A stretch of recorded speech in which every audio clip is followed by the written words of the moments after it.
peut-être commencer.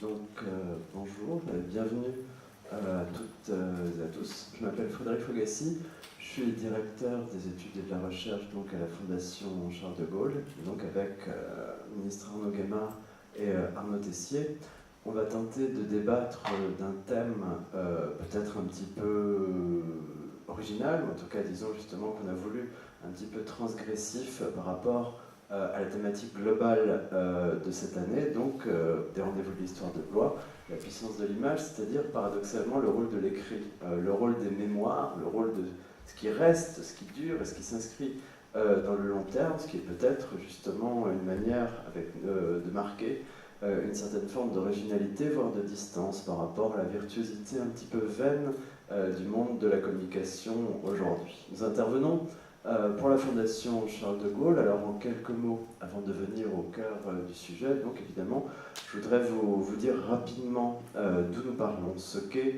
la Fondation Charles de Gaulle.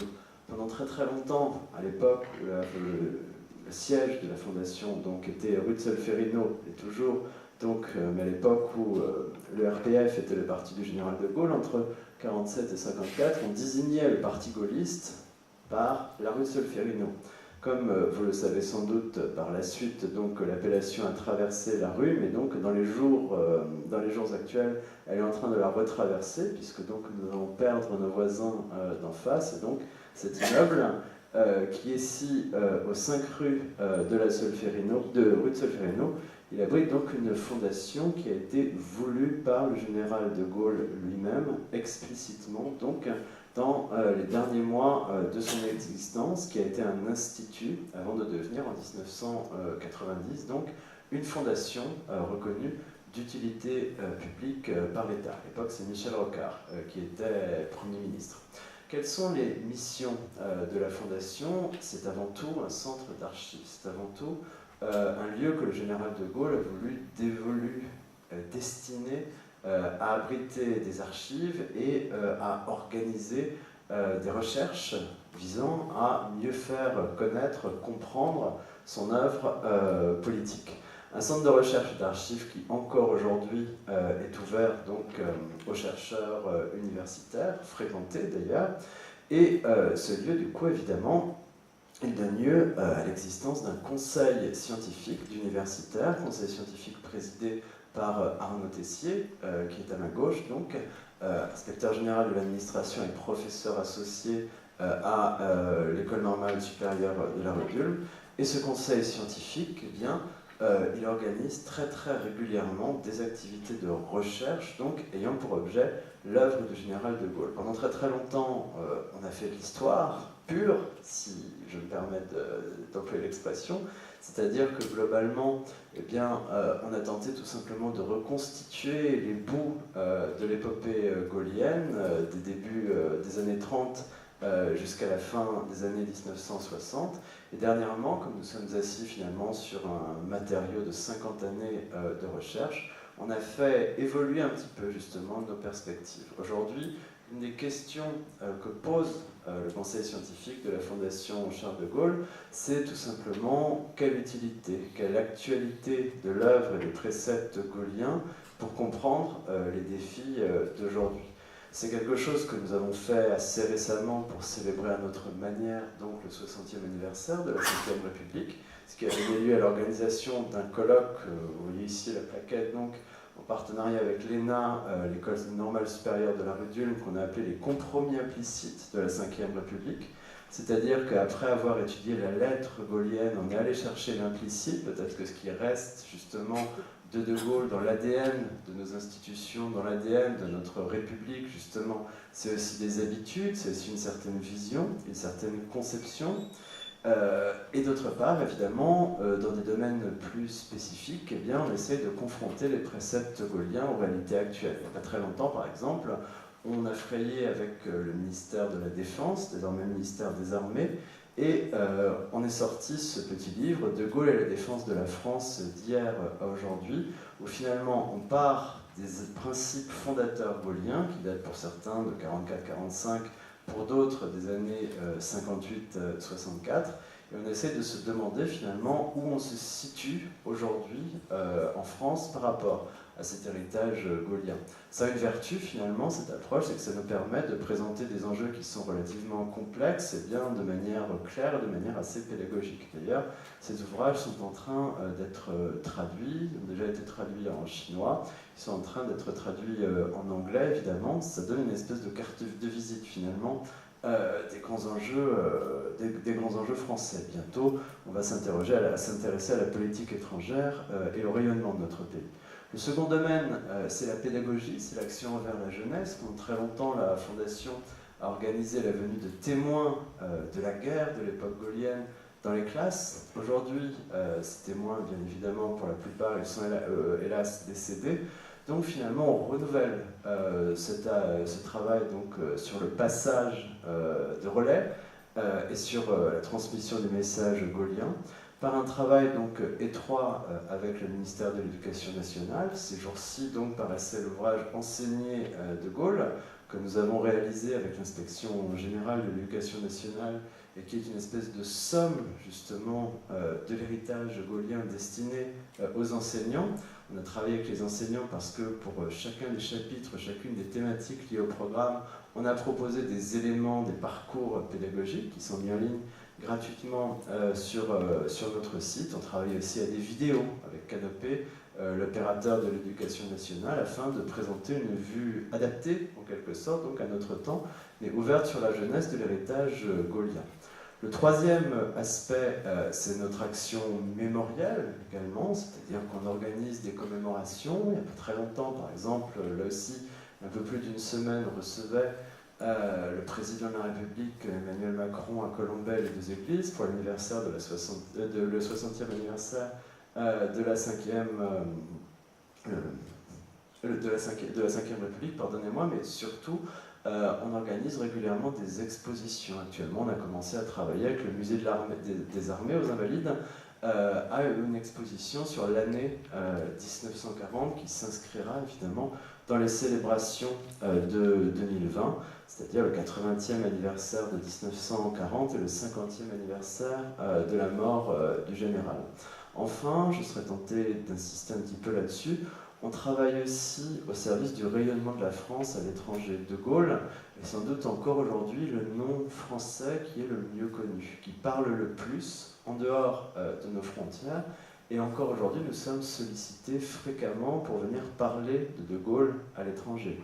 Pour vous donner deux exemples, on a récemment travaillé, on travaille encore d'ailleurs au Liban, dans une école de commerce, l'ESA, l'École supérieure des affaires, où on nous a demandé de mettre en place un enseignement sur l'art de la décision, directement tiré des préceptes du général de Gaulle.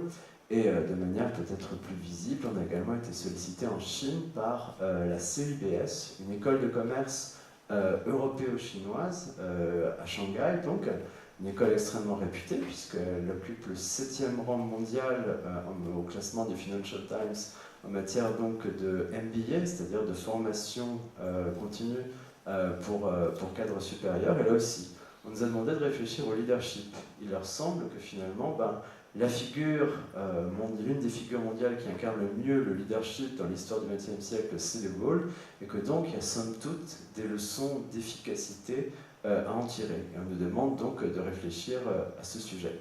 Tout ça, ça fait donc un panel important d'activités, sachant qu'en outre, donc, nous avons une revue trimestrielle, Espoir, je vais y apporter donc quelques numéros, et nous avons également un site d'ailleurs que nous avons refait récemment à grands frais, qui est très visité donc, et que je ne puis que vous engager à aller voir. Voilà, c'est de là que nous parlons, si je puis me permettre. Et évidemment, donc, il y a, je disais tout à l'heure que le général de Gaulle était la figure française, sans doute la plus connue encore aujourd'hui, en dehors de nos frontières, 60 ans après sa mort. Quand nous avons reçu le thème donc, de cette année des rendez-vous de l'histoire, la puissance des images, évidemment, on aurait pu avoir la tentation, comment dire, de choisir quelque chose de simple, ou en tout cas de très très directement accessible, c'est-à-dire l'usage des médias traditionnels, l'usage de la télévision, l'usage de la radio, autant de thématiques qu'on a déjà très très souvent abordées. Nous, ce qui nous a semblé peut-être plus intéressant, plus original, peut-être même plus transgressif, justement, ça a été de se demander quel était le soubassement de l'image gaullienne. Et plus exactement, justement, comment est-ce que De Gaulle avait réussi à faire entrer son image, son héritage, sa vision de la France, quelque part dans l'ADN de notre pays.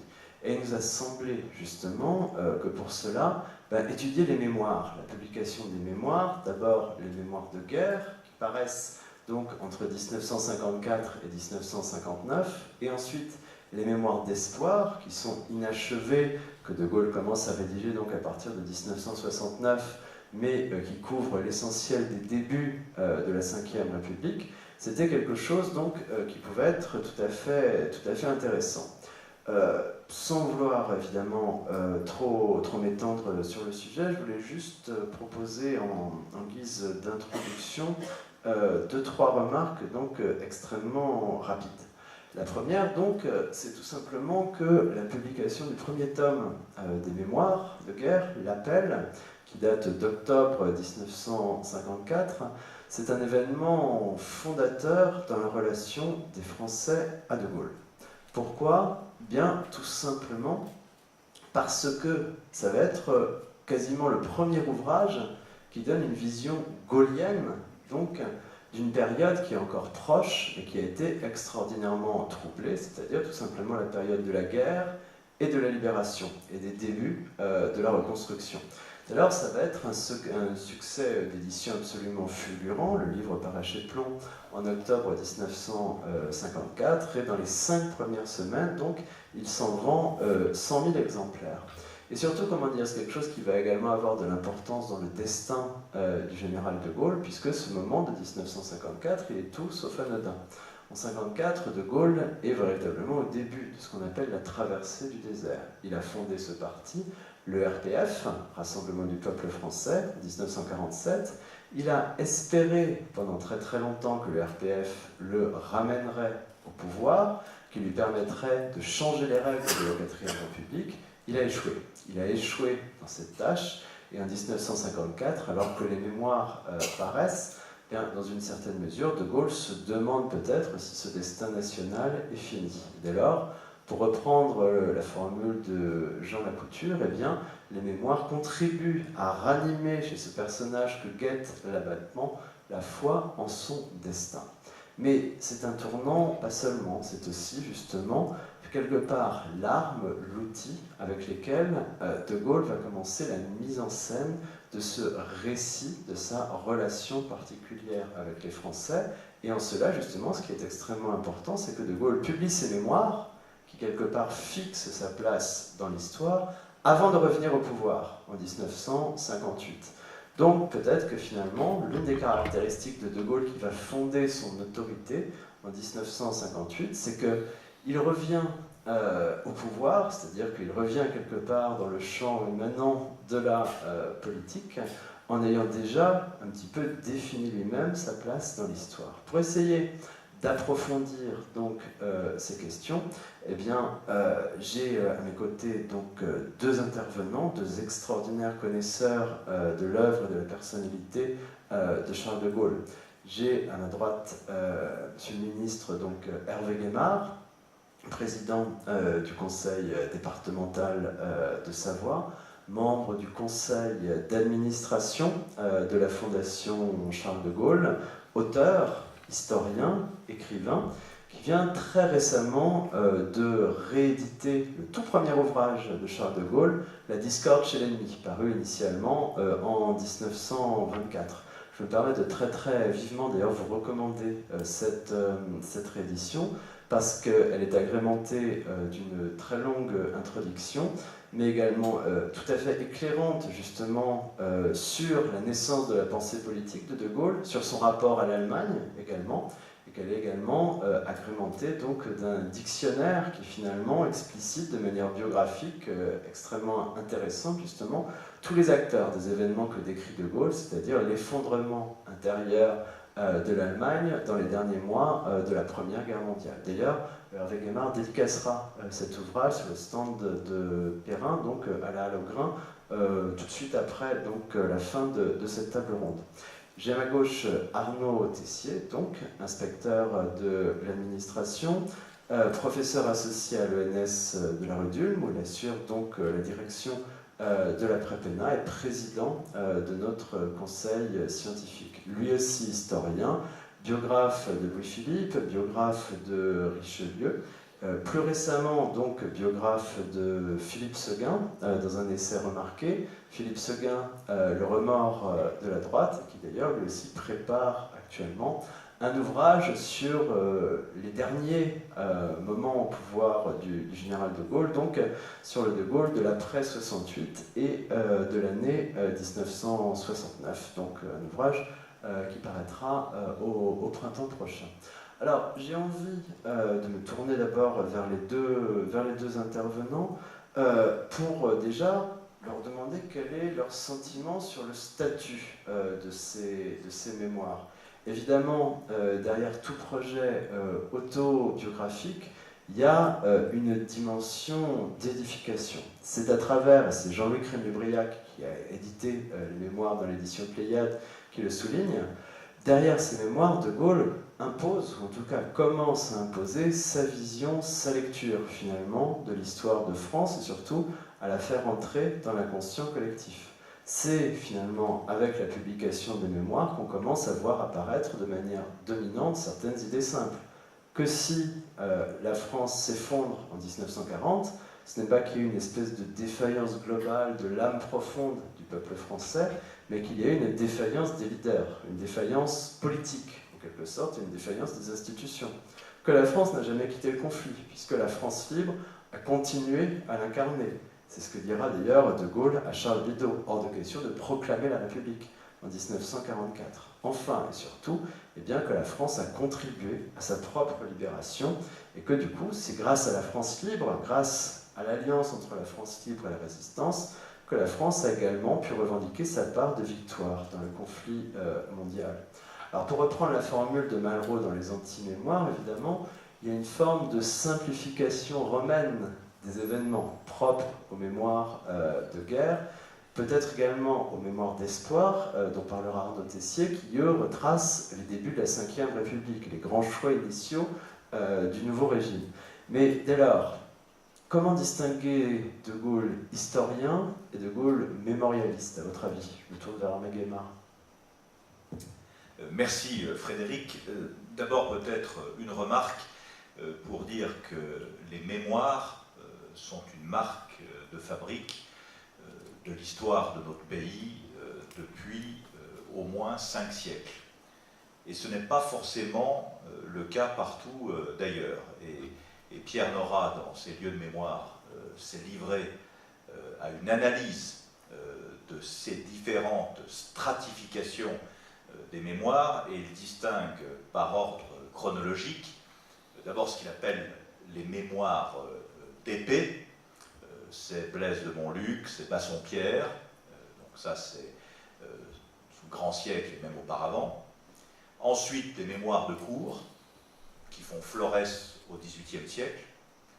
Et enfin, troisième strate, à partir du début du XIXe siècle, ce que Pierre Nora appelle les mémoires d'État.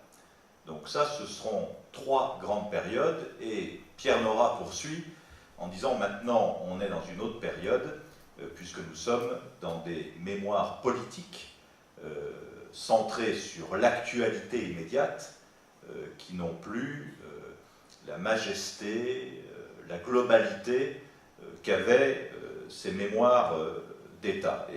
Et Nora dit les mémoires des hommes d'État sont enlisées désormais dans la prose du pouvoir.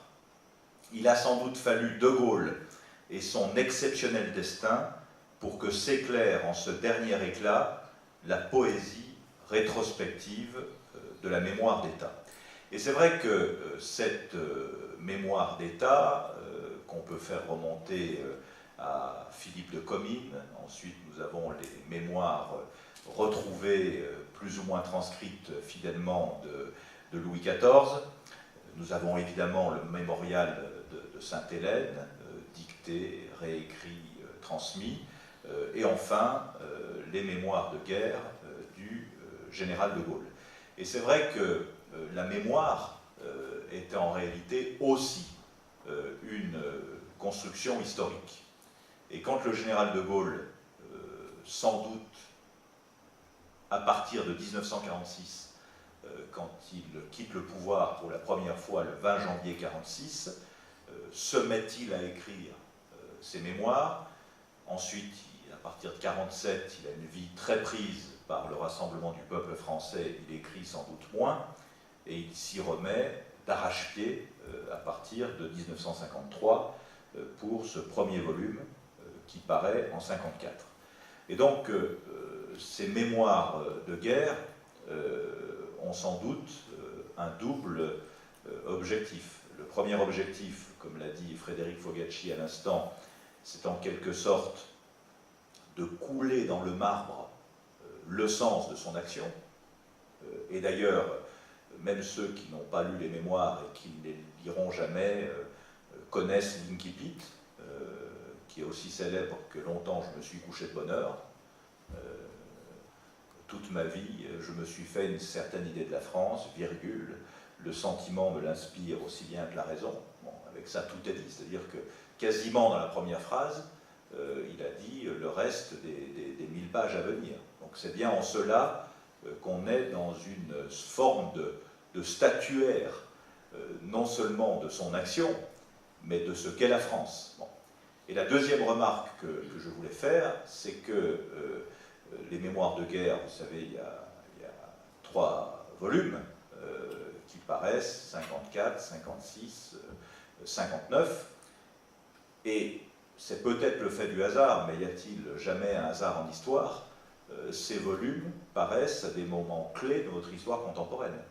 Le premier volume, octobre 54, c'est 1 an après les 13 tours de Versailles, où on a vu l'élection difficile et fantomatique du dernier président de la 4e République, René Coty, qui par ailleurs était un grand homme, mais il était victime du système.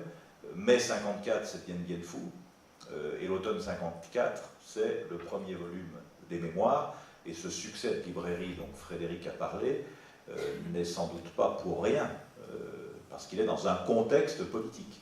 Le deuxième volume, 56, c'est l'enlisement dans la guerre d'Algérie, c'est la déliquescence des institutions, c'est la crise de Suez, j'oubliais, très importante dans l'affaiblissement de la France dans ces années-là. Et puis le troisième volume, le salut, il paraît 1 an après son retour au pouvoir, un peu plus même, c'est à l'automne 59, donc 1 an et 3 mois après son retour au pouvoir. Et d'ailleurs, il a continué d'écrire pendant qu'il était au pouvoir, puisqu'il revient au pouvoir en juin 58, d'abord comme dernier président de la 4e République, et ensuite à partir de janvier 59 comme premier président de la 5e, et il continue non seulement à relire et à corriger les épreuves, mais à terminer son œuvre des mémoires de guerre. Donc c'est la raison pour laquelle ce massif mémoriel, si je puis dire, est extrêmement important, parce qu'à la fois il est une signature, je vais presque dire ontologique, mais il est aussi raccroché à l'événement. Alors, dernière petite remarque sur la question de la mémoire et de l'histoire et de ce qu'il contient. Bon, évidemment, les historiens ont immédiatement épluché, et c'est normal d'ailleurs, les mémoires pour savoir ce qui était vrai, ce qui était faux, etc., etc.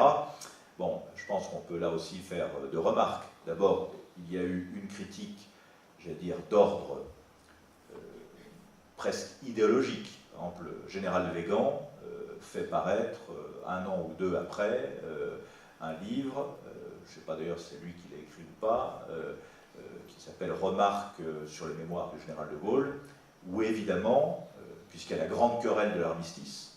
Je veux dire, sur ce sujet, on est pour ou contre. De Gaulle est contre l'armistice, d'où le 18 juin 40.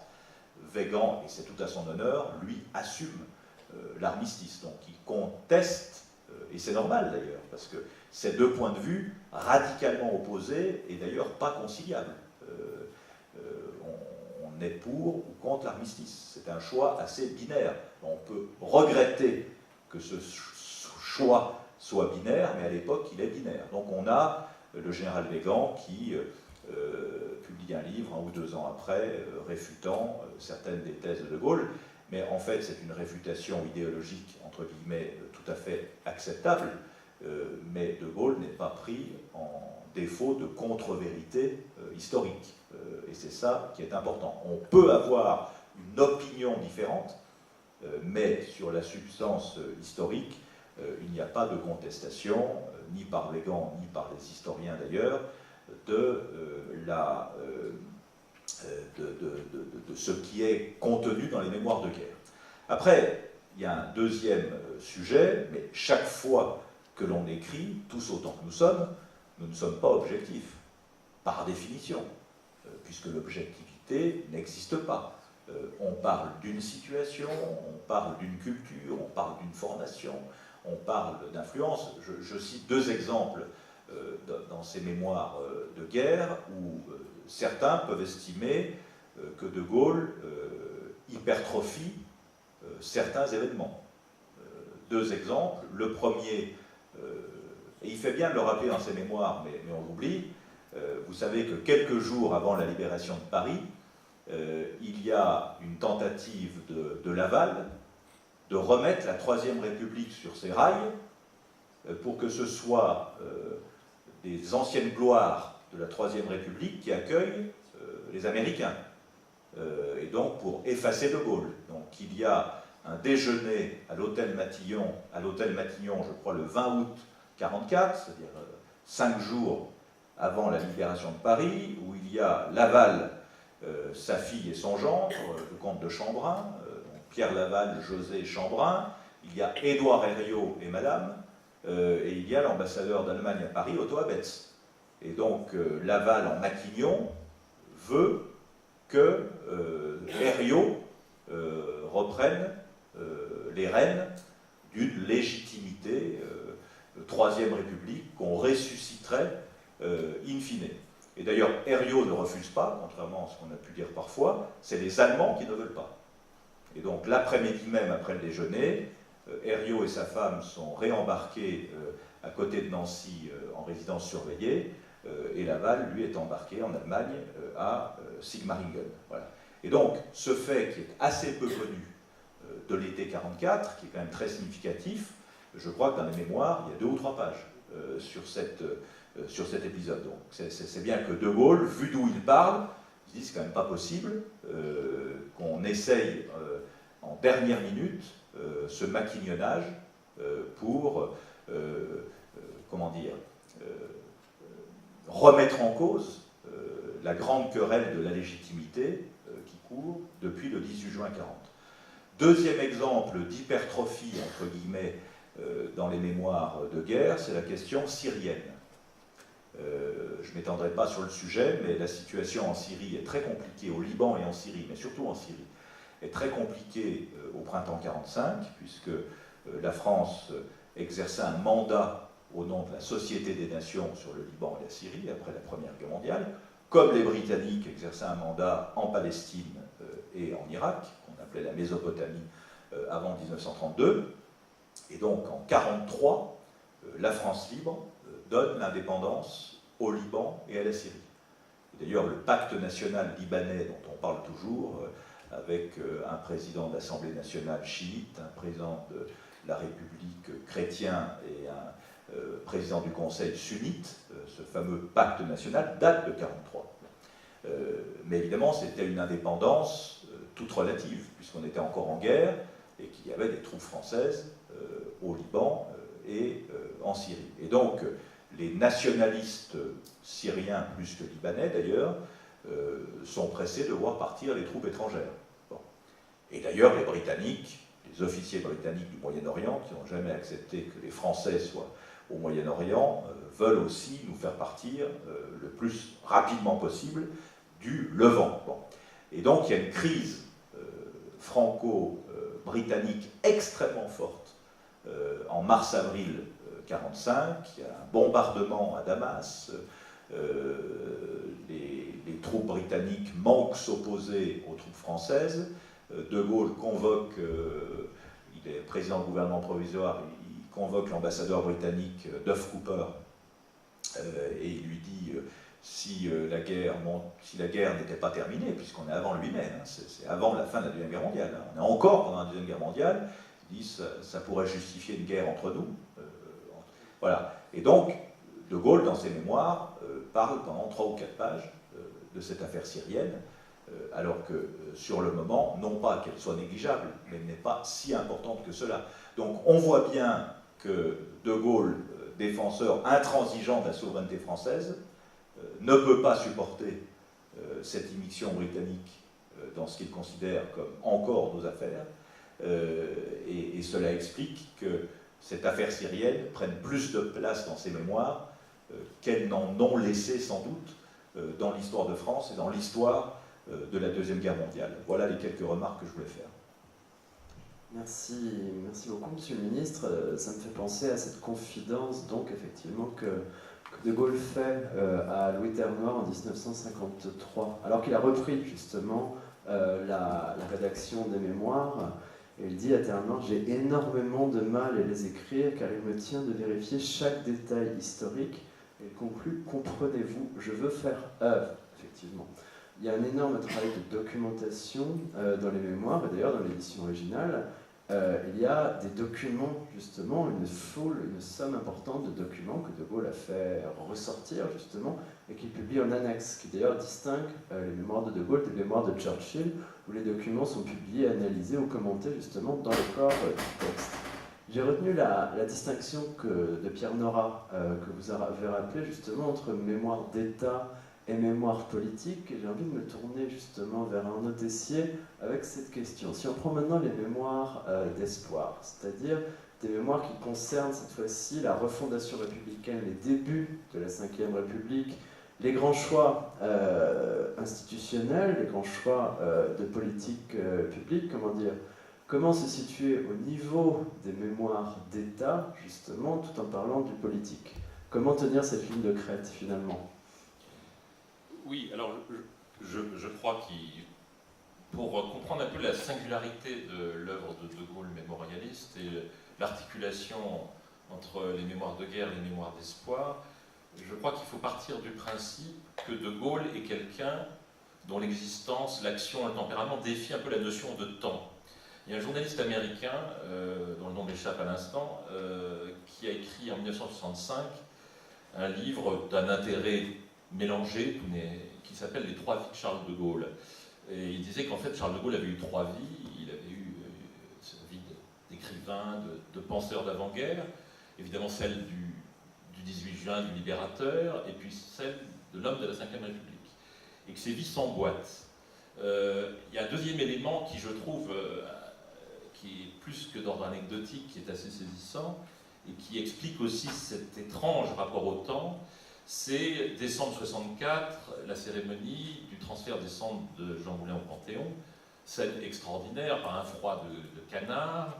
Le général de Gaulle est vêtu d'un manteau dont Malraux note qu'il ne l'a vu qu'une fois sur les photos portées par de Gaulle, c'est lors du débarquement, à l'époque du débarquement, et de Gaulle qui reste debout, et puis Malraux qui commence son discours par un vent glacé, et de sa voix psalmodiante, comme il le dit lui-même, et qui dit « Monsieur le Président de la République ». Et puis ensuite défile l'histoire de la résistance qui est celle de Gaulle. C'est-à-dire que De Gaulle est à la fois le personnage dont il est question, et puis l'homme qui préside aux destinées de l'État, qui est à la tête des institutions. Et d'ailleurs, De Gaulle, quand on regarde le film, ce que je vous invite à faire, de l'INA sur Internet, c'est très intéressant de voir que De Gaulle est comme embarrassé, mal à l'aise, une sorte de gêne, parce qu'il y a une sorte de dédoublement, qui est d'ailleurs le même dédoublement que celui qui explique, que Malraux analyse également très bien, le dédoublement qui explique le fait que dans le mémoire de guerre, il parle souvent, très souvent de lui, à la troisième personne, lorsqu'il s'agit de distinguer l'homme qui est le héros d'un récit, qui est un grand récit national, et puis le général de Gaulle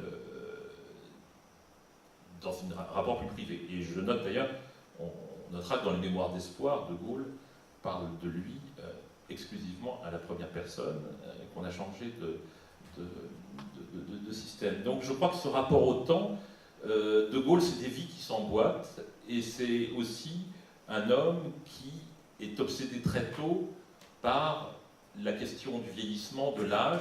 Il y a cette phrase qu'il a notée dès 1953, c'est-à-dire au moment, à la veille de l'apparition des mémoires de guerre: j'ai 63 ans, désormais tout ce qui se rapporte à moi s'organise en fonction de ma mort. Et évidemment, il n'a pas de notion précise sur le fait que oui ou non, il va avoir un second souffle de sa carrière politique. Il peut penser que, comme Churchill, d'une certaine manière, il est attaché de manière inexorable au souvenir de la guerre et qu'il sera entraîné dans ce souvenir, comme il a failli l'être d'ailleurs en mai 68 en réalité. Et puis il va revenir au pouvoir en 1958 avec cette phrase célèbre: je ne vais pas commencer à 67 ans une carrière de dictateur. Donc il est très, très travaillé par cette idée du temps qui passe, de la vieillesse précoce, et de l'idée du dépérissement qui est très importante pour lui. Et qui explique un peu ce rapport au temps et le fait que les mémoires, alors comme le disait Frédéric Fogassi, effectivement les mémoires de guerre, ça a une vertu à la fois pédagogique, c'est à la fois un retour sur ce qui s'est passé, et puis rappeler aux Français quelque chose qu'ils ont tendance à avoir oublié depuis, ou on leur fait trop oublier, c'est que la France, contrairement à une idée souvent reçue, a terminé la guerre dans le camp des vainqueurs. Il explique dans le détail, dans les mémoires de guerre, comment il arrive à faire rebasculer la France de l'esprit de la défaite dans celui de la victoire, et une victoire qui est concrètement attestée par un certain nombre d'épisodes qui relatent dans les mémoires de guerre, qui montrent qu'elle est à la table des vainqueurs, non pas simplement parce qu'on le dit de manière, à mon avis, tout à fait erronée, pas parce que c'est un mensonge historique, parce que c'est une réalité qui correspond à une implication militaire, politique, monétaire, à la façon dont De Gaulle impose le retour à la monnaie nationale dans le gouvernement provisoire, l'époque gouvernement provisoire de la République française. Enfin, tout ça, c'est des choses extrêmement concrètes, et c'est le sens des mémoires de guerre. Les mémoires d'espoir, c'est différent, parce que les mémoires d'espoir, il les compose lorsqu'il quitte le pouvoir, il va avoir peu de temps, et donc il va mourir alors qu'il a à peine commencé le tome 2. Donc ce sont des mémoires qui sont composées à la première personne, qui sont moins littéraires que les mémoires de guerre, et alors on en a tiré abusivement la conclusion qu'ils étaient d'une qualité inférieure. C'est vrai qu'il n'y a pas le style, cette qualité de style, il y a quelque chose de plus méthodique, de plus clinique, parce que De Gaulle ne les compose pas dans le même esprit. Là, il sait qu'il n'aura pas droit à une quatrième vie. Il a près de 80 ans, il sait qu'il a quitté le pouvoir définitivement, et qu'il l'a quitté d'ailleurs volontairement. Il sait qu'il manque de temps, il est obsédé par ce manque de temps, c'est son angoisse, c'est ce qu'il dit à tous ses proches qui l'assistent dans cette entreprise, comme Pierre-Louis Blanc, enfin, ses anciens collaborateurs qui lui fournissent les documents, comme pour les mémoires de guerre, il s'appuie sur des documents, il veut être précis, mais là il relate quelque chose de différent, il le dit d'ailleurs dans les mémoires d'espoir, au début des mémoires d'espoir, il dit: on n'est plus à l'âge des temps héroïques, on est à l'âge d'une certaine médiocrité, d'une certaine tranquillité, et donc le propos n'est pas le même. Il veut montrer comment on essaie de reconstruire un État et de reconstruire des formes de grandeur qui ne peuvent pas évidemment être les mêmes qu'à l'époque de l'Empire français, à l'époque d'une certaine dimension de la nation française. Et donc pour lui, les mémoires d'espoir ont une valeur pédagogique, par moments auto-justificative, et on retrouve exactement ce qu'Hervé Guémard disait à propos des mémoires de guerre. Il y a des passages dans les mémoires d'espoir sur la guerre d'Algérie, puisque c'est d'ailleurs la partie qu'il a vraiment le temps de traiter, pas la seule. Quand il traite de la guerre d'Algérie, on lui reproche de montrer les choses d'une manière un peu partiale, parce qu'il montre, il fait comme s'il n'y avait pas de plan préétabli. En même temps, il y a une logique, et même un homme aussi proche de lui, Bernard Tricot, qui était le secrétaire général de l'Élysée, lui fait le reproche. Et De Gaulle se défend en disant non, son sujet n'est pas là parce qu'il veut faire œuvre de pédagogie, il veut montrer comment on a un objectif et comment on le conduit. C'est toujours cet objectif. De même que l'objectif des mémoires de guerre, c'est de rappeler on a terminé la guerre dans le camp des vainqueurs et ça a été le fruit d'efforts considérables où il a fallu s'imposer face à Churchill, face à Roosevelt, presque autant que face aux Allemands. Enfin, c'est une dialectique extraordinaire. Et les mémoires d'espoir, il dit il a fallu imposer les bonnes institutions après 150 ans erratique. Il a fallu les imposer par rapport aux partis politiques qui ne songent qu'à une chose, c'est à revenir. Et De Gaulle quitte le pouvoir avec cette inquiétude. Donc, les mémoires d'espoir, il y a une certaine similitude, mais le style est différent parce que le style de l'époque est différent. C'est pas parce que l'homme a vieilli ou qu'il a moins de talent littéraire, c'est parce que le sujet est différent. C'est l'époque où est apparu un personnage que De Gaulle n'a peut-être pas vu arriver avec assez de netteté au début des années 60, qui est la société. La société, comme il dit dans un dialogue avec Michel Droit, la société avec ses besoins et ses désirs, c'est une formule pascalienne. Et oui, après les temps héroïques de la guerre, il y a la société qui est là avec ses besoins et ses désirs, et De Gaulle est moins armé pour faire face à ce personnage qu'il ne l'était face à l'Allemagne et face à des ennemis qui étaient plus identifiables d'une certaine manière et qui venaient de l'extérieur. Donc c'est en cela que les mémoires d'espoir ont une tonalité différente, mais qui a quand même été, lorsqu'ils sont sortis, l'objet d'études très intéressantes de personnalités comme Stanley Hoffmann, comme Jean-Marie Domnac, qui ont toutes souligné, toutes ces personnalités ont souligné la profondeur extraordinaire de Gaulle, qui continue de se projeter dans le futur. C'est ça qui est étonnant, parce que ce sont des mémoires où il raconte, et en même temps il se projette dans le futur. Et quand vous prenez le texte des mémoires d'espoir et qu'il raconte, la façon dont il analyse les questions d'éducation, il dit d'ailleurs à cette occasion que son idée finalement, ça a toujours été d'enseigner, d'éduquer, d'enseigner le peuple français, d'enseigner et qu'il y a toujours eu une forme de pédagogie dans son propos. Mais en réalité, quand il écrit ces lignes, après son départ du gouvernement, il a évidemment 68 en tête.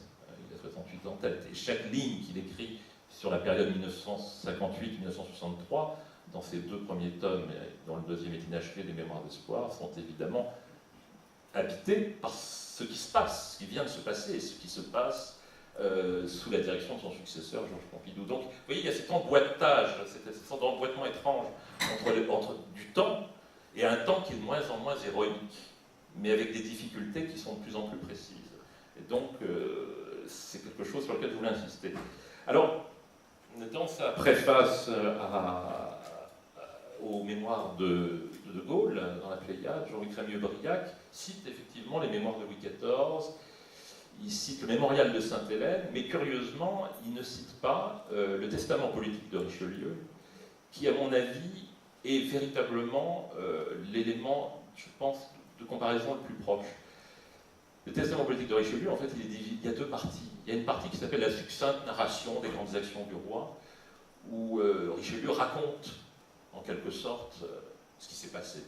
Comment il a relevé les défis qui étaient les siens lorsqu'il est devenu principal ministre en 1624, relevé l'autorité du roi face aux grands, des sujets d'une certaine actualité, relever le nom du royaume, le prestige du royaume en Europe, etc., abattre le parti protestant, non pas en tant que religion, mais en tant qu'État, dans l'État, etc. Donc il relate ce qui s'est passé, et d'une certaine manière, ça me rappelle un peu ce que représentent les mémoires de guerre.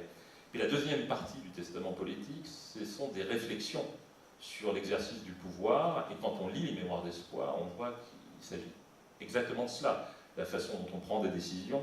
On n'a jamais vu De Gaulle à ce point analyser, disséquer la mécanique de l'exercice du pouvoir. Donc il me semble que c'est une forme de testament politique, parce que précisément, je reviens toujours à cet emboîtement, face au fait que les vies de Gaulle s'emboîtent les unes dans les autres, et le basculement, c'est le Panthéon, c'est l'homme de la résistance qui est devenu chef de l'État, le chef de l'État qui donc doit préparer, mettre le bilan d'entre deux batailles face à des menaces d'un genre différent, qui sont plus médiocres, mais qui n'en sont pas moins dangereuses, ce qu'il annonce, la mécanisation, le monde moderne, le triomphe de l'individu sur l'intérêt général, enfin toutes sortes de choses. Je vous assure, quand on relit les mémoires d'espoir, et même les mémoires de guerre, on est frappé par l'actualité des propos de Gaulle à ce sujet, qui annoncent des formes de défis auxquels notre société est effectivement confrontée, même s'il ne mentionne pas la mondialisation. Donc la tonalité des mémoires d'espoir, c'est celle-là. Alors c'est un ouvrage inachevé, c'est un ouvrage qui a eu du succès, comme les mémoires de guerre, évidemment un succès plus fulgurant.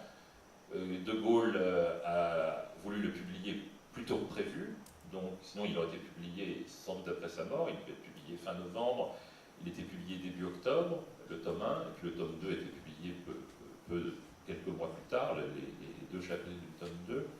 Et c'est un peu cela, les mémoires d'espoir, c'est la mise en abîme, si j'ose dire, de Gaulle, mais qui regarde vers le futur. Je voulais juste, pour terminer cette évocation, enfin cette mise en perspective des mémoires d'espoir par rapport aux mémoires de guerre, vous citer ce que disait, en 1955, quand le premier tome des mémoires de guerre est paru, il y a un écrivain critique très connu à l'époque, qui est un peu oublié aujourd'hui, qui s'appelait Marcel Arlan, qui a publié un texte critique sur le général de Gaulle,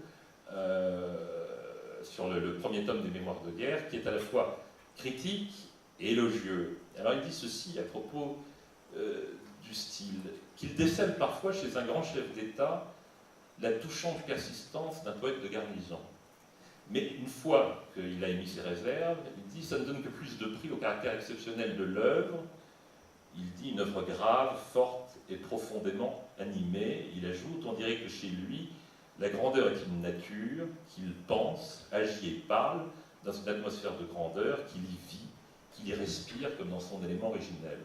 On retrouve exactement cette ambiance, même si c'est dans un cadre qui est celui des années 60 et dans les mémoires d'espoir, et qui est assez étonnant. Et je rapproche ça d'un ouvrage que De Gaulle a dédicacé peu de temps avant sa mort à Marcel Arlan, un volume de ses discours et messages, parce qu'il y a les mémoires de guerre, il y a les mémoires d'espoir, mais il y a aussi l'entreprise des discours et messages qui mènent parallèlement. C'est un petit peu le sous-texte des mémoires, puisqu'il veut aussi rendre accessible au public ce qu'il a dit au cours de sa carrière, à différents moments de sa carrière.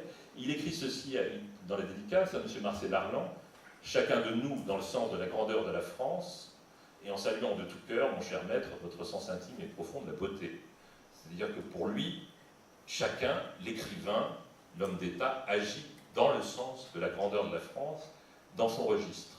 Et dans les mémoires de guerre, je dirais qu'il y a les deux dimensions. Il y a à la fois la littérature et la grandeur, l'aspiration à la grandeur, l'œuvre politique.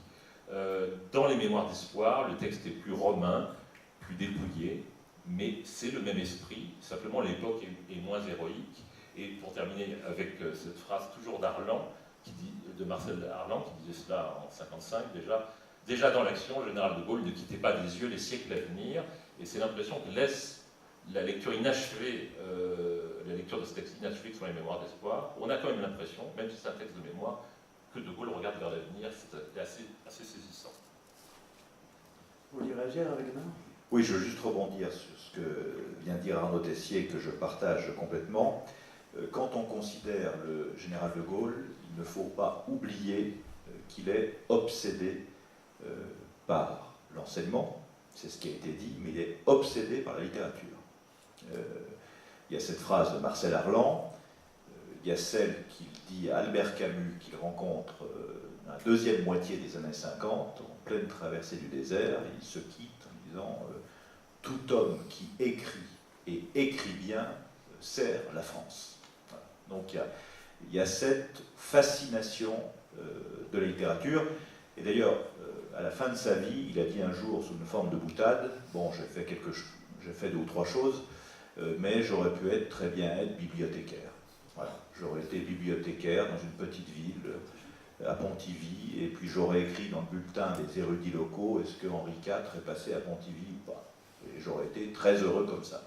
Et il faut bien voir que cet amour de la littérature chez De Gaulle vient de très loin, et ça nous relie aux mémoires. Un jour, Angelo Rinaldi faisait cette remarque que je trouve très pertinente. Il dit « En France, on a tendance à résumer la littérature au roman, alors que la littérature n'habite pas seulement le roman. Elle habite aussi d'autres genres littéraires, que ce soit des échanges épistolaires ou bien évidemment les mémoires. Et d'ailleurs, l'entrée en force des mémoires dans la littérature, c'est quand des ratés magnifiques de la politique se subliment dans des mémoires qui deviennent la littérature. C'est les mémoires du cardinal de Rais, qui est un raté de la politique, mais dont on se souvient parce qu'il a écrit des mémoires admirables. Et d'ailleurs, le style même fait oublier ses propres turpitudes, ou, je ne veux pas faire du chronie, mais ses attitudes collaborationnistes, on dirait les choses comme ça maintenant. Donc le premier exemple, c'est Rais. Le deuxième exemple, c'est Saint-Simon par rapport à Louis XIV. C'est aussi un raté magnifique de la politique, et il laisse des mémoires prodigieuses. Et puis le dernier raté de la politique, c'est Chateaubriand, qui se définit par rapport à Napoléon, et qui écrit ces formidables mémoires d'outre-tombe. Donc je pense que dans l'imaginaire gaullien, et c'est ce que disait Arnaud Tessier à la fin de son intervention, il réconcilie, alors lui pour le coup, c'est pas un raté de la politique. Et donc c'est pourquoi Pierre Nora parle de ces mémoires, que les dernières mémoires d'État sont celles du général de Gaulle, parce qu'à la fois cet homme qui a écrit l'histoire, et qui sait écrire l'histoire avec un style, d'ailleurs, sur lequel il s'interrogeait toujours, puisqu'on lui impute ce fameux rythme ternaire, et il dit à Malraux, qui le rapporte dans les chaînes qu'on abat, en gros, j'aimerais me débarrasser de ce rythme ternaire qui m'obsède, mais en réalité, je n'y arrive pas. Et je ne sais plus qui a dit d'ailleurs, mais ça Arnaud et Frédéric doivent le savoir, quand les mémoires de guerre ont été publiées, un critique a dit c'est le dernier auteur latin de langue française. Voilà, je ne sais plus qui a dit ça. Oui, effectivement, je me souviens très bien de la citation, mais pas du nom. Alors, pour en revenir justement maintenant au cœur de la thématique de cette année, je voudrais maintenant aborder un autre sujet, c'est comment est-ce que finalement ces mémoires ont aussi été un très puissant instrument de légitimation pour De Gaulle, de légitimation politique également. Il faut imaginer justement que quand De Gaulle revient au pouvoir en 1958, il est, pour reprendre la formule de Malraux, un homme public qui est dans l'histoire et qui donne presque l'impression de la quitter, justement, pour revenir à la gestion politique présente. C'est tout le paradoxe, justement. De Gaulle, à travers les mémoires, a construit quelque part sa vision de l'histoire de France récente. Il a aidé à l'élaboration de ce qu'on pourrait appeler quelque part un récit national qui va s'avérer de plus en plus consensuel. Il a également défini sa propre figure.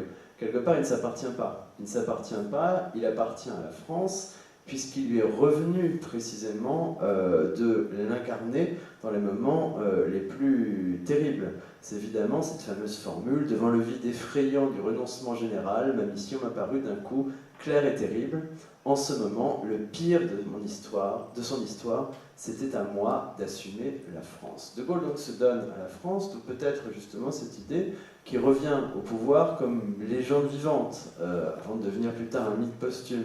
Selon la formule de Jean-François Revel, c'est ce qui le légitime, c'est ce qui lui permet d'avoir peut-être cette relation particulière, justement, avec le peuple français, cette espèce de capital, en quelque sorte, c'est-à-dire cette somme de confiance absolue et assez inconditionnelle qu'il va pouvoir susciter chez la majorité des Français, mais c'est aussi quelque part ce qui théorise justement sa pratique du pouvoir, c'est-à-dire une certaine forme de distance. Puisqu'il est incarné, puisqu'il a déjà ce poids de l'histoire, De Gaulle, effectivement, ne peut pas être un homme politique comme un autre. Son image, évidemment, en quelque sorte, elle tutoie non pas le quotidien, mais quelque part une histoire de long terme de la France. C'est ce qu'il dit, lui aussi, dans une certaine mesure. C'est là que, quelque part, il parle de communication. Je dois dire qu'il allait en résulter pour moi-même une perpétuelle suggestion. Le fait d'incarner pour mes compagnons le destin de notre cause, pour la multitude française le symbole de son espérance, pour les étrangers la figure d'une France indomptable au milieu des épreuves, aller commander mon comportement et imposer à mon personnage une attitude que je ne pourrais plus changer. Ce fut pour moi sans relâche, une forte tutelle intérieure en même temps qu'un joug bien lourd. C'est peut-être justement la deuxième question que je voudrais poser à Hervé Guémard. D'abord, comment est-ce que quelque part on repasse de personnages historiques à homme politique? Comment finalement est-ce que De Gaulle n'a pas cette spécificité unique d'avoir taillé, défini, poli sa propre place dans l'histoire avant de retrouver justement après le quotidien de l'action politique? C'est tout le problème.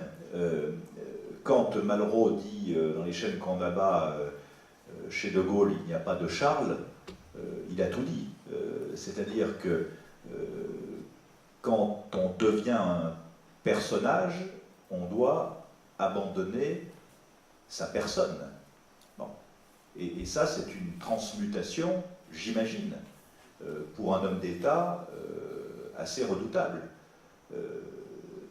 Ça va d'ailleurs sur la question de la vie familiale et de la vie privée. Il y a un très intéressant film, un documentaire, qui est passé il y a 3 ou 4 ans sur FR3, qui expliquait comment s'est vraiment passé son départ à Londres. Bon. Parce qu'on sait, le 17 juin, il est à Bordeaux, le 18 juin, il est à Londres, Churchill lui a laissé son avion, avec Spurs et son aide de camp qui l'accompagne, on sait en gros tout ça. Bon. Mais ce qu'on ne savait pas vraiment, à part les spécialistes, ce que le grand public ne savait pas, c'est comment sa famille, sa femme, ses enfants, et notamment la petite Anne qui a 12 ans, qui est trisomique, comment elle rejoint Londres. Et ça, il n'en a jamais parlé. Et ça, jamais personne s'en est soucié. Parce qu'on est obsédé par le personnage, et on a oublié la personne. Et ça, c'est un dédoublement qui, j'imagine, doit être, pour l'homme d'État qu'il a été, et pour tous les hommes d'État, une très grande souffrance intime. Et me revient en mémoire une anecdote que m'a raconté un de ses anciens ministres, Edgar Pisani, qui fut un grand ministre de l'Agriculture au début des années 60. Et donc Edgar Pisani m'avait expliqué cette anecdote suivante. De Gaulle voyait une fois par trimestre chacun de ses ministres en tête-à-tête. Ce que d'ailleurs aucun de ses successeurs n'a fait. Bon, il recevait chaque trimestre chacun de ses ministres en tête-à-tête pendant 30 minutes. Pile. Bon. Et quand, quelque temps avant la fin de l'audience, De Gaulle disait à son ministre « quoi d'autre ?», cela veut dire que le ministre pouvait aborder un autre sujet que celui du département ministériel dont il avait la charge. Donc Pisani lui parle pendant 20-25 minutes d'agriculture, de négociations à Bruxelles, de manifestations paysannes, etc. Et De Gaulle lui dit « quoi d'autre ?» Et donc Pisani lui dit « mon général, vous savez, je suis né en Algérie, j'ai toujours pensé que l'indépendance de l'Algérie était inéluctable, et j'ai donc suivi votre politique algérienne, mais aujourd'hui, je crois que c'était un jour de 64 ou de 65, le dernier soldat français a quitté la terre d'Algérie et poursuit Pisani, disant au général « mon général, je n'ai pas pu m'empêcher de pleurer ». Bon, De Gaulle ne dit rien. Et il lui parle d'autre chose, quelques détours de conversation, et il le raccompagne à la porte de son bureau à l'Élysée, et juste avant de fermer la porte, il dit à Pisani, « Pisani, vous n'imaginez pas la chance de pouvoir le dire à quelqu'un. » Et je trouve que sur la solitude du pouvoir, et là on passe de la personne au personnage, je trouve que c'est une phrase, cette conversation, qui résume exactement la question que vous posez. D'ailleurs, il y a dans un de ses discours à l'Albert Hall à Londres, 42 ou 43, je n'ai plus la date ni la référence précise en tête, où il dit chacun de nous ici, il parle devant ces Français libres qui sont là, à la fois il y a des civils, des militaires, nous ne saurions dire ce à quoi nous avons renoncé en étant ici, voilà, mais passer muscade, parce que c'est notre devoir d'être ici, donc on ne va pas parler de nous-mêmes, et ce que nous servons est plus grand que ce que nous sommes, en réalité. Et je pense que c'est ça, et quand on parle, et ça, ce que je dis pas seulement, s'adresse pas seulement à la figure de Charles de Gaulle, mais de tous les grands hommes d'État, à Clémenceau et d'autres, quand on parle de la froideur, entre guillemets, des hommes d'État, c'est pas que leur cœur est plus froid que celui des pauvres mortels que nous sommes. C'est tout simplement que quand on exerce une fonction et en plus qu'on incarne, parce que lui, son gros sujet par rapport aux autres, par rapport à Clémenceau par exemple, Clémenceau était légitime. Il était président du Conseil, certes Raymond Poincaré avait mis du temps à l'appeler au pouvoir, puisque c'est seulement à l'automne 17 qu'il devient président du Conseil, mais il est président du Conseil, investi par l'Assemblée nationale, etc. Bon, alors que De Gaulle, c'est le nom du premier jour. Donc il a fallu forger une légitimité. Donc quand on forge une légitimité sur un geste pareil, on ne peut pas flancher. Et on ne peut pas montrer ses tourments et ses états d'âme. D'ailleurs, je crois que dans ses mémoires, pour revenir aux mémoires, le seul endroit où il laisse transparaître de l'émotion, c'est quand il raconte quand il apprend la victoire de Bir Hakeim. Voilà. Et c'est le seul moment dans les mémoires où l'incandescence perce sous le givre, si je puis dire, de la personnalité drapée dans son personnage. Je trouve que cette question est vraiment très importante parce que sur l'analyse de l'exercice du pouvoir, et ce que je dis transcende De Gaulle, hein, c'est pas que De Gaulle, c'est quelque chose d'important et je pense de trop sous-estimé et de pas assez étudié. Merci beaucoup. Alors, je voudrais transposer la question à Arnaud Tessier, en évoquant peut-être plus les mémoires d'espoir, avec du coup finalement cette question simple avec les mémoires de guerre.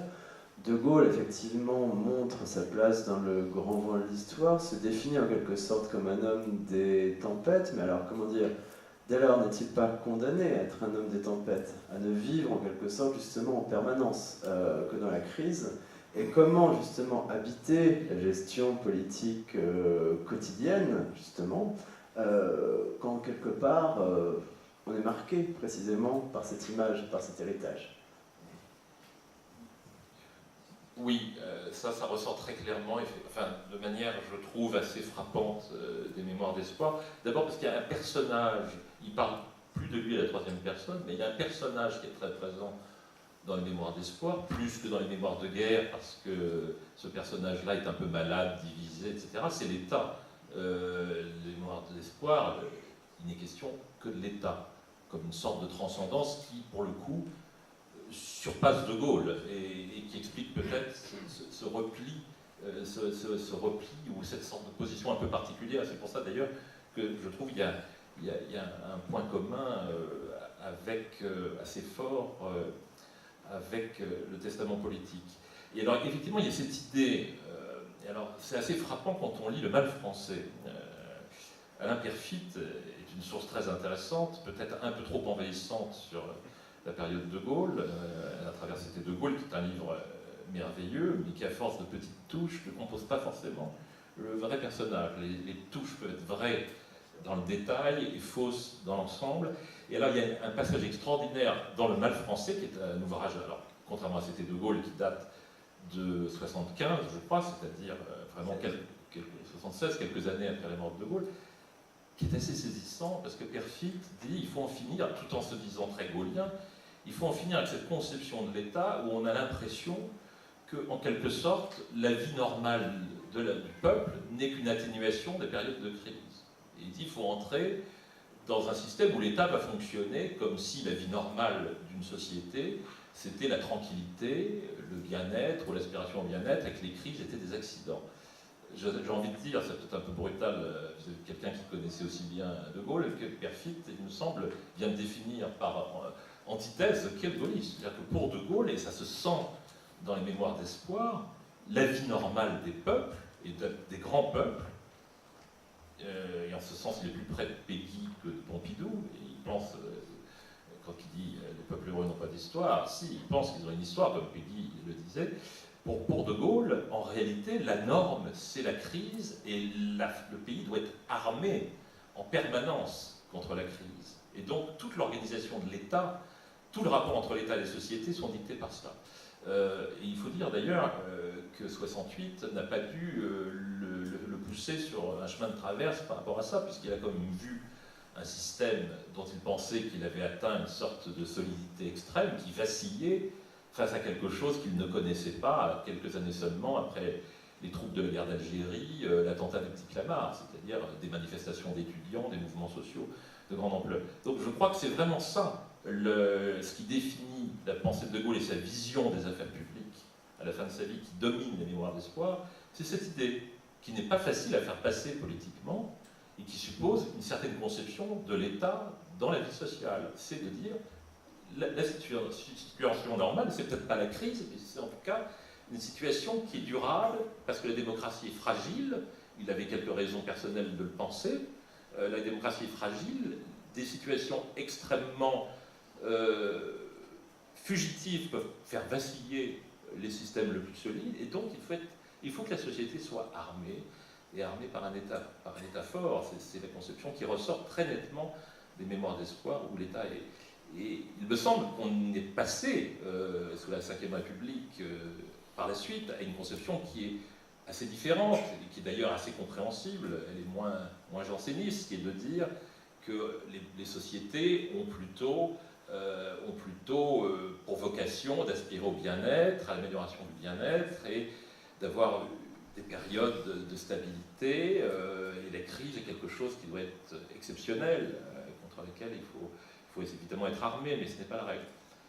Et c'est pour ça que je repense à ce que disait Arlan, ce que disait Mauriac aussi sur De Gaulle, qui regardait la France au fond de lui-même, mais qui avait toujours les yeux portés vers l'avenir. Et quand on regarde l'histoire de la France, de l'Europe d'ailleurs, depuis 30 ou 40 ans, on peut s'interroger sur qui a raison.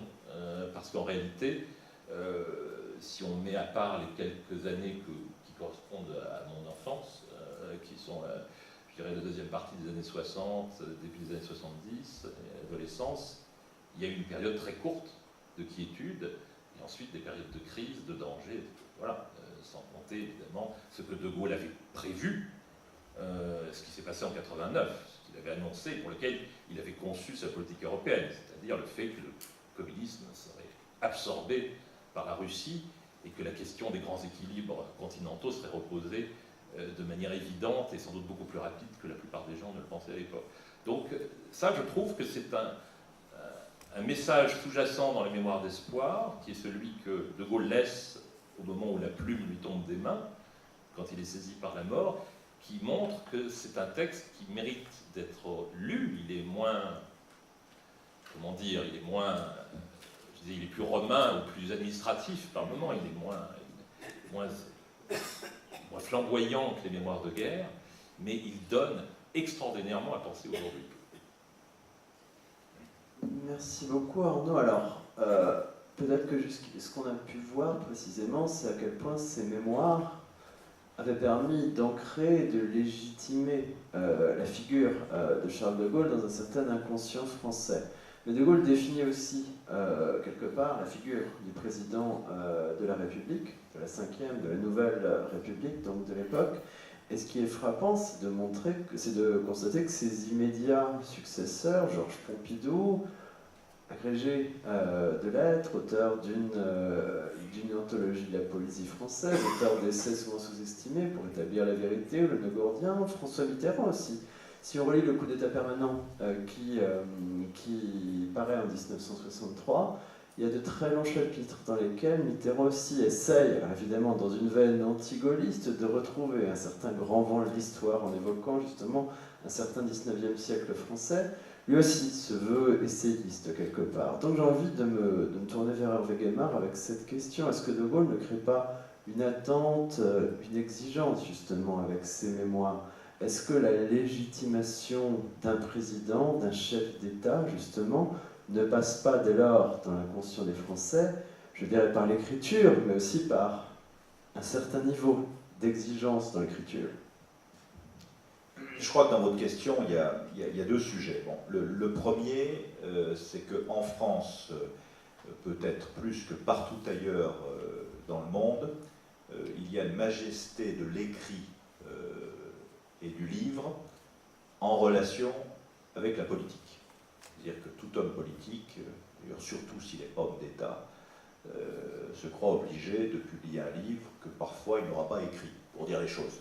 Voilà. Bon. Donc ça fait partie, c'est une sorte de caractéristique nationale. Il faut avoir publié un ou deux livres pour croire exister en tant qu'homme politique. Et les 10 livres, ça peut être de deux catégories. Vous avez la première catégorie qui est l'ouvrage programmatique, ce que je crois, ce que je veux, ce que je crois bon pour mon pays, ce que j'ai fait comme conseiller général, etc. Bon, voilà, bon, première catégorie, qui sont en général des ouvrages vite lus, vite écrits, vite envoyés en service de presse massif pour servir des interviews télévisées, radiophoniques ou écrites. Donc c'est une opération de communication en général, une denrée très périssable. Et puis vous avez la deuxième figure qui est de publier la biographie d'un grand homme, que parfois ou souvent on n'écrira pas soi-même. Voilà. Donc votre nom s'identifie à tel grand homme de l'histoire. Voilà. Bon. Donc ça fait partie, et je trouve ça assez touchant d'ailleurs. Enfin non, mais je trouve que c'est plutôt bien, parce qu'il y a beaucoup de pays où il n'y a pas cette majesté de l'écrit, et malgré l'irruption du numérique dans tous ces États, et de la digitalisation, et des réseaux sociaux, etc., ça reste une caractéristique française qui est, je trouve, assez touchante, et pour tout dire, importante, parce que, évidemment, c'est toujours pareil, il y a le bon grain et l'ivraie, il y a beaucoup de choses qu'on oublie, et qu'il faut oublier d'ailleurs, mais il y a des choses qui resteront dans tout ça. Donc, on a tort de le moquer. Moi, je le moque un peu avec mon ton un peu ironique, mais j'ai tort parce que je pense que finalement, c'est mieux que si c'était l'inverse. Après, il y a le deuxième sujet, c'est est-ce que les successeurs de Gaulle pensent pouvoir rivaliser avec lui par rapport au monument des mémoires. Bon. Je pense que personne ne peut y songer sérieusement. Je citais tout à l'heure Pierre Neuvrat, les mémoires de guerre sont les dernières mémoires d'État, parce que c'est une époque qui est terminée. Et même la différence entre les mémoires d'espoir et les mémoires de guerre, je ne sais pas si Arnaud est d'accord avec moi, c'est lié aussi au fait qu'on n'est plus dans l'épopée. Même si la construction de la Ve République, c'est pas rien, on n'est pas dans l'épopée de la Deuxième Guerre mondiale, où on côtoie Churchill, Staline, Eisenhower, Roosevelt et tous les autres. Donc on n'est plus dans la même époque. Mais la question du style, évidemment, de savoir écrire, c'est important. Bon, le style du général de Gaulle a été souligné par Mauriac et par d'autres. Il a été aussi moqué, par exemple par Roland Barthes, on le disait tout à l'heure, et Jean-François Revel, qui a publié un pamphlet corrosif qui s'appelle Le style du général. Alors que Dominique Deroux, à la même époque, lui magnifie ce qu'il appelle non pas le style, mais l'écriture de Charles de Gaulle, ce qui n'est pas tout à fait la même chose et qui me semble mieux correspondre à de Gaulle que le style. Je pense que c'est plus une écriture qu'un style. Et c'est vrai que dans les successeurs que vous avez cités, on les aime ou pas, on les apprécie ou pas, mais ils ont incontestablement du style. Pompidou, Mitterrand, le chardonnien, ou le jouandien, je ne sais pas. En tout cas, il y a quelque chose. Et il y en a un que je voudrais évoquer, qui n'a pas été président de la République, mais qui, je trouve, a une belle plume, c'est Édouard Balladur. Par exemple, le livre qu'il a écrit sur mai 68, qui a d'ailleurs été réédité par les éditions Plomb, est un livre, je trouve, intéressant, L'Arbre de mai, qui est à la fois le livre d'un témoin, puisqu'il était à l'époque auprès du président Pompidou, comme conseiller social, un témoin et quelqu'un qui réfléchit sur ce que représente mai 68. Merci. Donc, j'aurais peut-être une toute dernière question à Arnaud Tessier avant de donner la parole à la salle. C'est précisément qu'il y a un homme politique que vous avez côtoyé précisément de près, justement, qui écrivait, qui était réputé pour réécrire justement ses discours, notamment, qui est Philippe Séguin. Est-ce que justement vous pourriez nous apporter en quelques mots justement un témoignage sur son rapport précisément à l'écrit, son rapport à l'histoire? Il a été biographe de Napoléon III notamment. Alors, je pense que c'est lui par contre qui était le propre auteur de ces livres, absolument. Est-ce que vous pourriez nous parler en quelques mots justement de son rapport à l'écrit, de la construction quelque part de son image et de son identité politique? Oui, très brièvement. Effectivement, lui n'entre pas dans la catégorie avec des marques d'écrivain parce qu'il est bien l'auteur de son Napoléon III.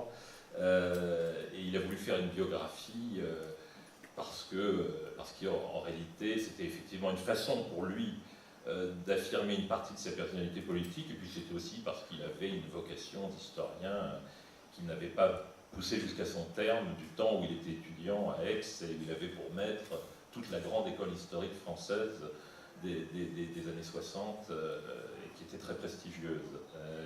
Et ce qui était très important pour Philippe Séguin, et c'est en cela qu'il était très gaullien, c'était l'importance du verbe. Alors, c'était un homme de l'écrit, c'est-à-dire que c'était quelqu'un qui ne pouvait pas concevoir, alors qu'il était capable d'improviser remarquablement, de se présenter où que ce soit en public, sans avoir un texte entièrement rédigé et parfaitement rédigé.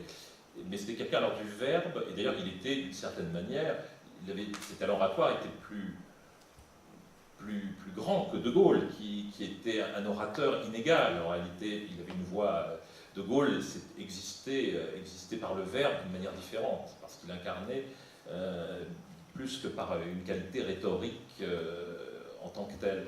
Donc c'était quelqu'un pour qui c'était plus que l'écrit, c'était le verbe, c'est-à-dire une tradition républicaine et très, très, très, très classique, qui d'ailleurs allait au-delà de la Ve République pour plonger dans les racines de la Troisième République, de la Révolution française, même de tous les grands orateurs. Mais c'est très certainement une des figures politiques de la Ve République dans la génération de ceux qui sont arrivés aux affaires dans les années 80, qui attachaient une très grande importance à cela, et notamment dans les discours à l'Assemblée, dans le combat politique.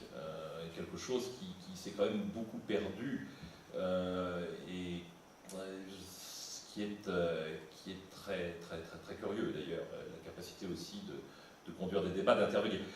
Juste pour terminer, et là on est au-delà de la littérature, c'est vraiment l'idée du verbe incarné. Ce qui est intéressant, c'est de voir aujourd'hui, dans un style assez différent de ce que pouvait être le style de Gaulle, les interventions télévisées de Philippe Séguin, certaines interventions que vous retrouvez sur Internet, où il était, on ne voit plus vraiment de politique faire ça, il était capable de se mettre en colère de manière très sincère, de s'emporter, de couper la parole aux journalistes, de la reprendre, de ne pas la perdre, d'une manière qui n'était pas celle de Georges Marchais, qui était très différente, pour ceux qui ont connu Georges Marchais. Mais voilà, c'est un rapport du politique au verbe qui est assez unique et qui, pour le coup, dans l'inspiration, est très gaulien, je trouve. Merci beaucoup Arnaud. Donc nous sommes à peu près là où nous voulions être, c'est-à-dire un peu plus de 10 minutes du terme du temps qui nous est imparti, en ayant balayé l'ensemble des grandes thématiques que nous souhaitions. Donc j'ai maintenant le privilège de vous laisser la parole donc, pour une série de questions que vous souhaiteriez poser. poser aux intervenants. Monsieur, oui. Merci beaucoup, bonjour. Tout d'abord, grâce à Wikipédia, je suis en mesure de vous apporter la réponse à la question de savoir qui... c'est Claude Roy qui... c'est Claude Roy qui considérait De Gaulle comme le dernier auteur latin. Alors, à cet égard, il y a une chose également que vous n'avez pas dite, mais je vous rassure, on l'a entendu, c'est que finalement De Gaulle est un des grands écrivains du XXe siècle. Hein, peut-être qu'on peut le dire quand même, je ne sais pas ce que vous en pensez. Et puis, pourtant, la construction d'image du général, même si on vous remercie d'avoir fondé votre intervention sur l'écrit, elle passe quand même aussi beaucoup par l'image, donc je voudrais qu'on y passe peut-être un instant. On a le sentiment que la construction de son image et l'autoconstruction de son image a quelque chose d'extrêmement spontané, que ce soit à la télévision, donc vraiment par l'image, ou dans le verbe. Un des plus grands exemples, c'est peut-être le Vive le Québec libre, qui a surpris ses collaborateurs, mais porté par le souffle d'une journée extrêmement euphorisante. On a le sentiment que c'est sorti comme ça. Et parallèlement, on a pourtant le sentiment qu'il y a là-dedans quelque chose d'extrêmement pensé, d'extrêmement... oui, il sait exactement où il va, où il veut nous emmener. Donc quelle est la part du souffle et quelle est la part du comédien?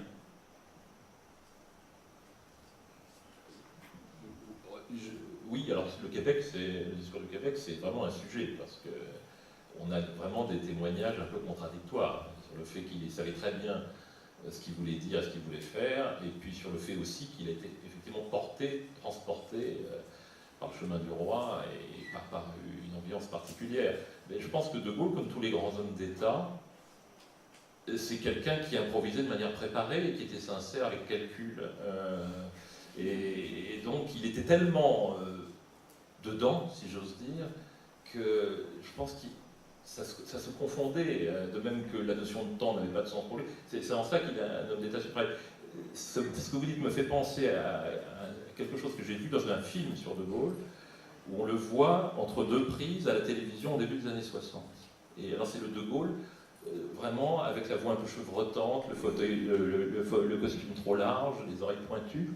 Et puis tout d'un coup, il y a une interruption, c'est au détour d'une image dans ce film, et on voit De Gaulle, la caméra s'est arrêtée, mais enfin l'enregistrement s'est arrêté, il se tourne vers les techniciens, et il leur dit « J'étais comment ?» Mais une voix, un personnage, je ne sais pas comment vous dire, totalement normal. On a l'impression que c'est plus De Gaulle, mais que c'est un personnage comme nous, qui parle avec cette petite inquiétude, et ça m'a frappé, donc je pense qu'effectivement, mais ça, avec Aymar le disait tout à l'heure, il y avait une sorte de... Il habitait quelque chose, et ça, voilà. Moi, j'aurais deux brèves remarques par rapport à votre très importante question. La première, je risque une hypothèse, j'y pense en vous écoutant, c'est qu'en fait, De Gaulle, à la différence de beaucoup d'autres hommes politiques ou d'hommes d'État, quand il devient ce qu'il est, il a déjà 50 ans. Donc c'est un homme fait, qui a déjà réfléchi. Donc, on l'a peu vu tâtonner, entre guillemets, parce qu'un homme politique qui commence à 25-30 ans, on le voit tâtonner, parce qu'il se forme, try and error, voilà. Tandis que lui, quand le 18 juin il rentre dans l'histoire, il a déjà 50 ans, il sait ce que c'est que la vie, il a fait la Première Guerre mondiale, il est allé en Pologne, il est allé au Liban, etc., etc. Donc il a rompu des lances sur la théorie militaire avec ses supérieurs, etc. Donc c'est déjà un homme fait qui a déjà des convictions sur les questions institutionnelles. Il est passé au secrétariat général de la Défense nationale, donc il a réfléchi, il a une réflexion civile aussi, et pas seulement militaire. Donc ça c'est une première remarque. Donc il est peut-être, je pense, plus assuré de lui-même que d'autres, parce que ces errements de pensée ou ces divégations de pensée, il les a eus avant, mais il n'était pas encore un homme public. Donc ça ne s'est pas vu, si je puis dire, parce que c'était un colloque singulier avec lui-même. Ça, c'est la première remarque.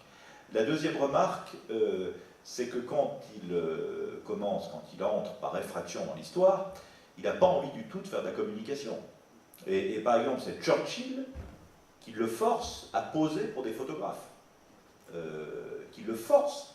C'est là où on le voit avec une clope en civil, où on le voit avec Yvonne dans un cottage à quelques 50 km de Londres.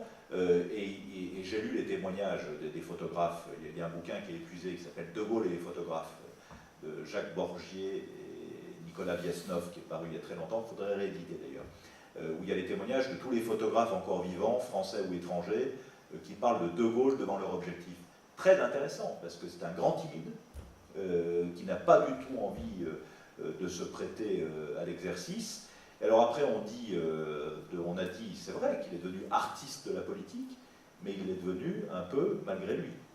Et en fait, on se rend compte que les saillies qui l'ont fait connaître et apprécier, c'est quelque chose qui montre du fond d'une personnalité, et évidemment pas d'une stratégie de communication. Quand on regarde la conférence de presse de 58 où il dit est-ce qu'on pense qu'à 67 ans je vais commencer une carrière de dictateur, on voit bien que le coup n'est pas préparé. Parce que c'est la question du journaliste qui l'a suscité cette réponse. Il dit, mon général, est-ce que vous allez porter atteinte aux libertés publiques? Y ai-je attenté? Jamais. Voilà, donc en plus il parle avec un langage qu'on ne parle plus. Y ai-je attenté? Jamais. On dit maintenant, j'y ai jamais attenté. Voilà, donc en plus il parle français, ce qui est quand même pas mal. Bon. Et là on sent bien que ça... Alors après on dit c'est formidable, parce que tout le monde s'est souvenu, et la preuve, on s'en souvient. Il y a beaucoup d'autres choses dans cette conférence de presse, mais on se souvient que de ça. Et enfin, dernière remarque, ces conférences de presse qui ont été toujours une scénographie incroyable, il n'a pas une note devant lui. Il n'a pas une note devant lui. Mais ce qu'on ne dit pas, c'est qu'on n'est pas à l'époque de BFM TV et de l'information en continu, et que pendant une semaine avant sa conférence de presse, il avait quasiment nettoyé son emploi du temps, et qu'il méditait à ce qu'il allait dire. S'il avait un doute sur quelque chose, il convoquait un diplomate, un économiste, un historien, il voyait un ambassadeur, etc., pour parler, pour discuter, et il se préparait complètement. Alors, sans doute, c'est même sûr, c'est pas sans doute, sur des tirades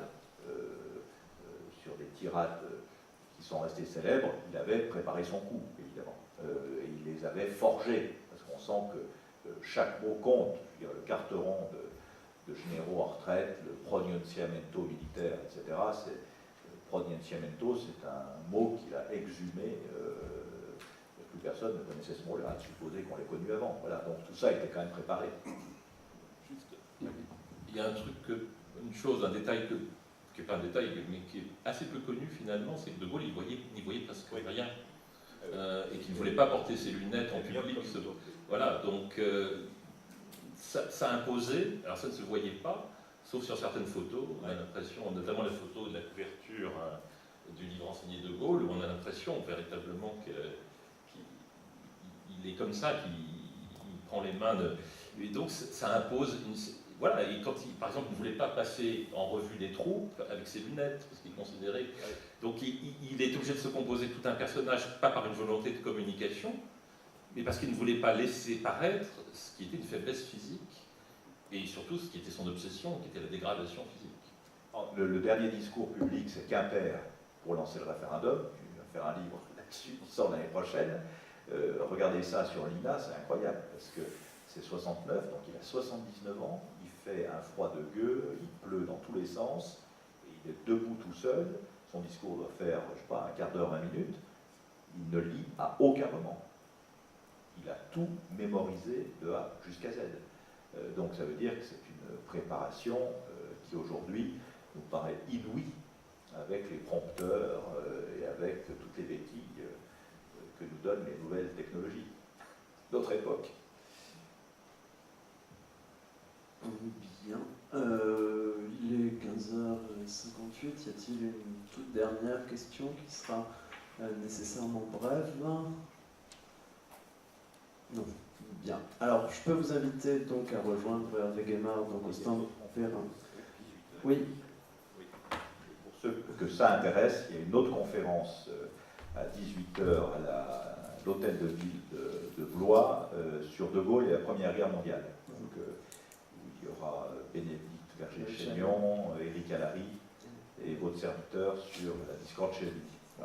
Voilà. Il me reste à vous remercier donc pour votre présence et pour votre attention. Merci beaucoup.